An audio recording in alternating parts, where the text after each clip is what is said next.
Hey guys, it's Car Guy 11. I have the brand new Toyota Prius behind me and it's now decently looking, even handsome. So we're gonna check it out and see how it drives. There have been a lot of improvements, more power as well. Excited to get into it and see how it drives. So guys, it's been about a week since I've been driving the new Prius, and I gotta tell you, this review is a little bit hard to make because I'm not totally clear on the mission of the new Prius. It's not exactly the utility vehicle like it was. The previous generation had a larger hatch space. This one is a little bit compromised due to the styling, and the headroom's a little tighter. It has this dramatic roof line with the windshield angled. Yes, it looks really nice, but the utility and space efficiency isn't as good as it was. Now, they do make the Corolla Cross Hybrid, which I just reviewed on the channel if you wanted to check that one out. That has a ton of utility, you know, tons of interior space. The hatch is huge. So they covered the utility with that vehicle. It also has the same powertrain, this 2-liter hybrid system that Toyota makes. It's in this vehicle and the Corolla Cross Hybrid. Now, the Prius is also available in all-wheel drive. This one in particular is front-wheel drive. And then Toyota also makes the regular Corolla sedan hybrid. So that kind of covers the lower-end market, the cheaper entry point into the hybrid. It does get the lower horsepower 1.8 liter hybrid system. Now let's punch it off the line here.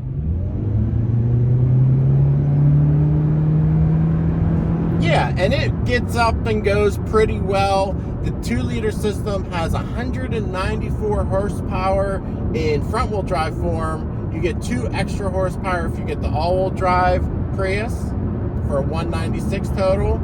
The torque's probably going to be around 200. They don't give a figure for that number. But again, it matches what's in the Corolla Cross Hybrid.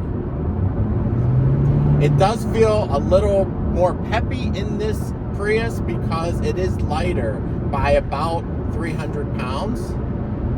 So I do feel a performance difference going around some bends here. It does move pretty well. It is softly sprung. The ride is excellent, but it's no sports car. So the Prius isn't trying to be the sports car of the bunch either. So I'm still trying to figure out the positioning of the Prius. I guess you could say it's a more upscale version of the Corolla Hybrid.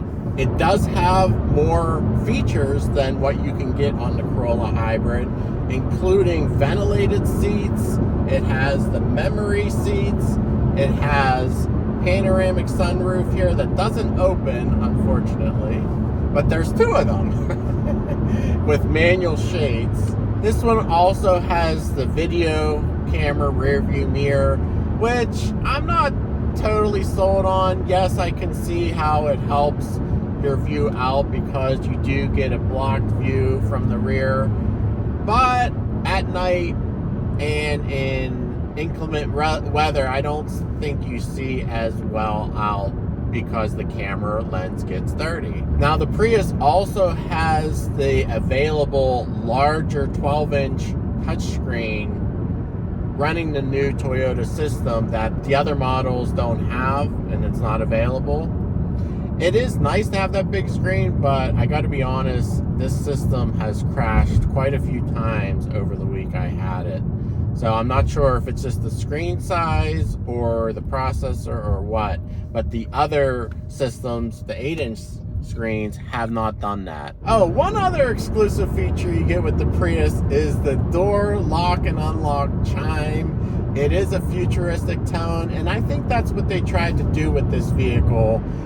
Make it a little bit more different, a little bit feature-wise, stand out.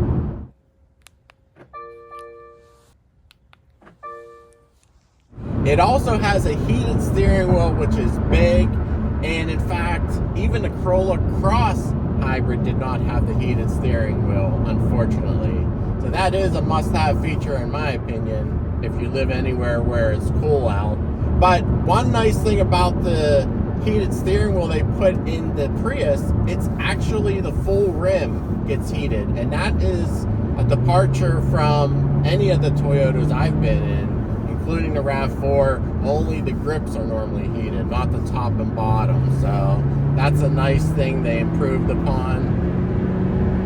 Of course, you can still hear the droning engine because this is a CVT style transmission, so you always get that disconnected feel, unfortunately, and it does drone, the engine, when you're heavy on the accelerator.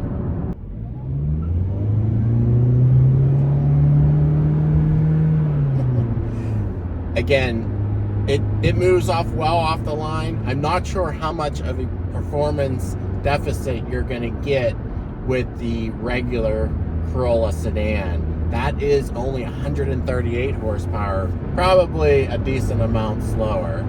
But the Prius is about $4,000 more than a Corolla.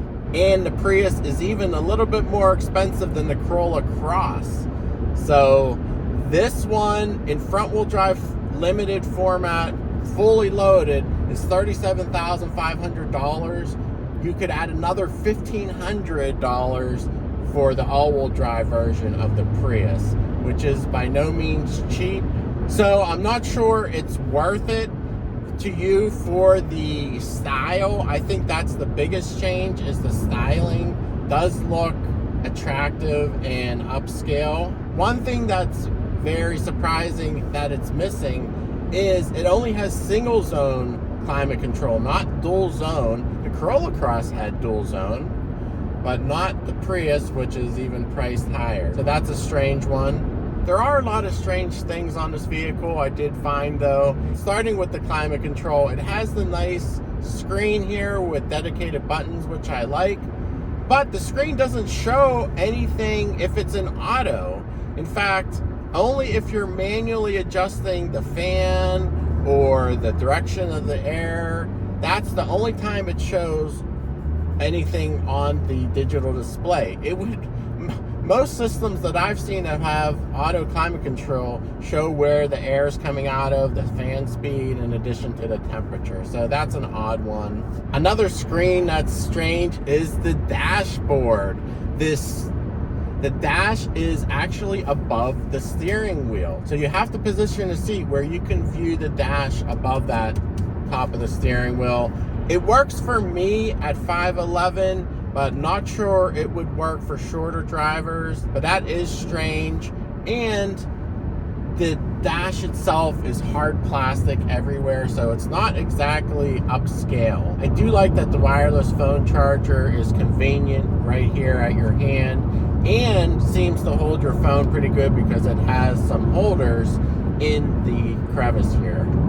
A couple other strange things: it has the interior ambient lighting, which is cool, and it actually blinks when you're stopped for traffic and it starts moving ahead to let you know to move.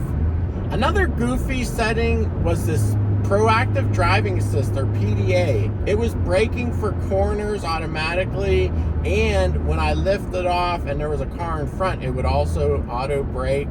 It was very strange, and I was wondering what the heck was going on until I found the setting in the dash display, PDA, proactive driving assist.